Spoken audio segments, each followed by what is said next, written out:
আল্লাহ রসুলকে আল্লাহ পাক দুনিয়াতে প্রেরণ করেছেন দয়া মায়া এহসান দিয়ে। আলহামদুলিল্লাহ বলেন। উনি শুধু নবী হয়ে আসেননি, উনি উম্মতের জন্য দয়া হয়ে আসছেন, এহসান হয়ে আসছেন, মায়া হয়ে আসছেন, জানের চেয়েও প্রিয় হয়ে আসছেন। সুবহানাল্লাহ বলেন। জানের চেয়েও প্রিয়। সাহাবাইকার আমরা যারা সাহাবী হিসাবে আল্লাহর দরবারে কবুল হয়েছে, তারা সবাই নবীকে নিজের জানের চেয়েও বেশি ভালোবাসতেন। সুবহানাল্লাহ। লা ইউমিনু আহাদাকুম হাত্তা আকুনা আহাব্বা ইলাইহি মিন ওয়ালিদিহি ওয়া ওয়ালাদিহি ওয়ান নাস আজমাইন।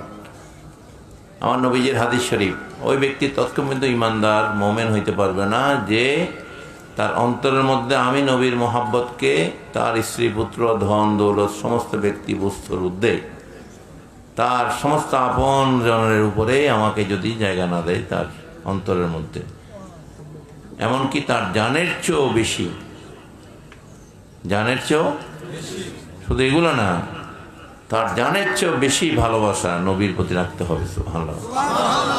এই জন্য বদরের জমিনে, উহুদের জমিনে যখন উহুদের যুদ্ধে, যখন সে ঐতিহাসিক যুদ্ধে কিছু মুনাফিকরা নবীর হুকুম অমান্য করলো, নবীজির হুকুম অমান্য করে তারা কাফেরদের জন্য রাস্তা করে দিল, তারা লোভের বশবর্তী হয়ে তারা রাস্তা ছেড়ে দিল।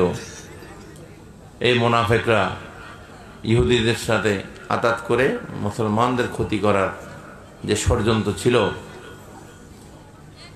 যে কারণে নবীজির উপরে তারা আক্রমণ করেছিল। আমরা দেখেছি ওই দিন নবীজির সাহাবীরা ঢাল হয়ে নবীজিরকে ঘিরে রেখেছিল এবং শত শত তীর তাদের উপরে পড়েছে, তারা শাহাদাত বরণ করেছে। 70 জন সাহাবী ওই দিন ওই যুদ্ধে শাহাদাত বরণ করেছে।